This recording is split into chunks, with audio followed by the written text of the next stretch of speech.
Growing up, my mom made French toast pretty often, but if we were especially lucky, she made cinnamon raisin French toast. That's what we're making today, but we're gonna make it just a little bit better. Sorry, Mom. What's up, everybody? I'm Graham, and today we're talking cinnamon raisin French toast.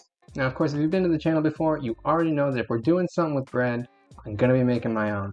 If you're not interested in that, skip ahead to this time right here, and we're gonna start cooking French toast and making our strawberry syrup.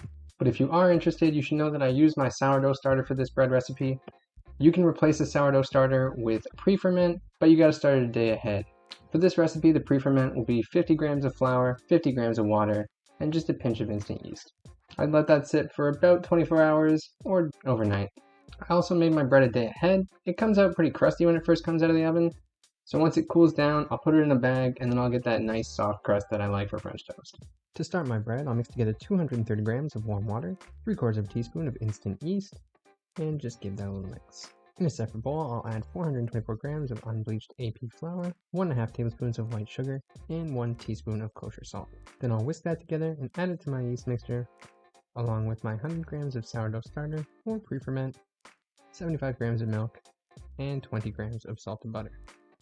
Then I'll knead that with a hook attachment until it forms a smooth dough, about 8 minutes. Then using wet hands, I'll plop it into an ungreased bowl and cover it for half an hour.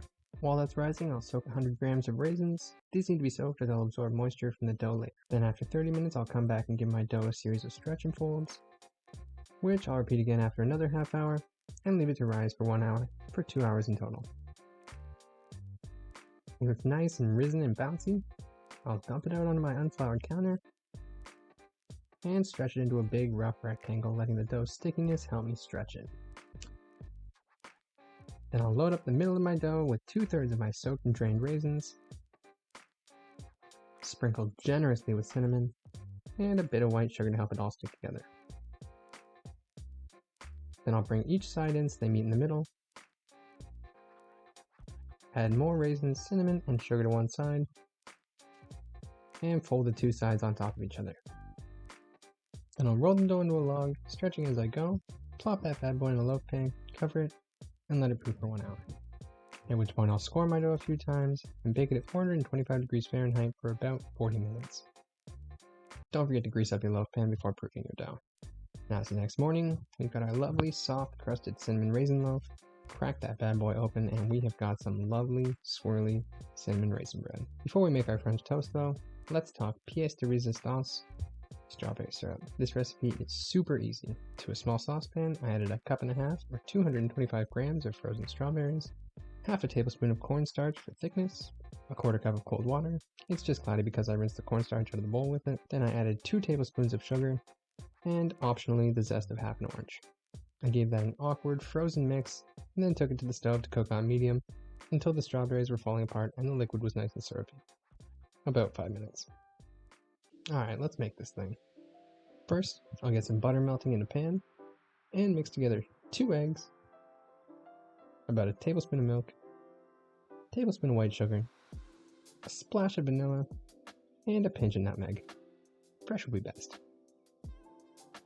Then I took a nice thick slice of my bread, soaked it well in my egg mixture, and took it to the stove to cook for about 2 minutes per side, until nicely golden brown and cooked through.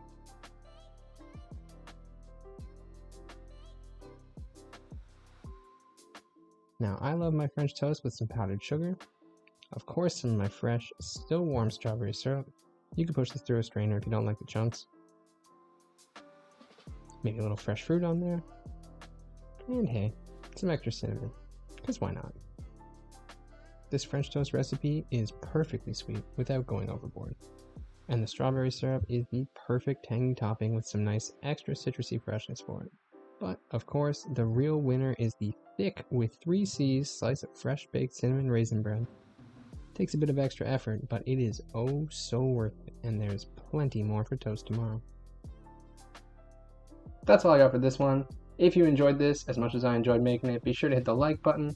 If you're interested in seeing more of what I'm cooking up, consider subscribing. I put out new videos every week-ish. Thanks very much for watching, you guys, and I will see you next time.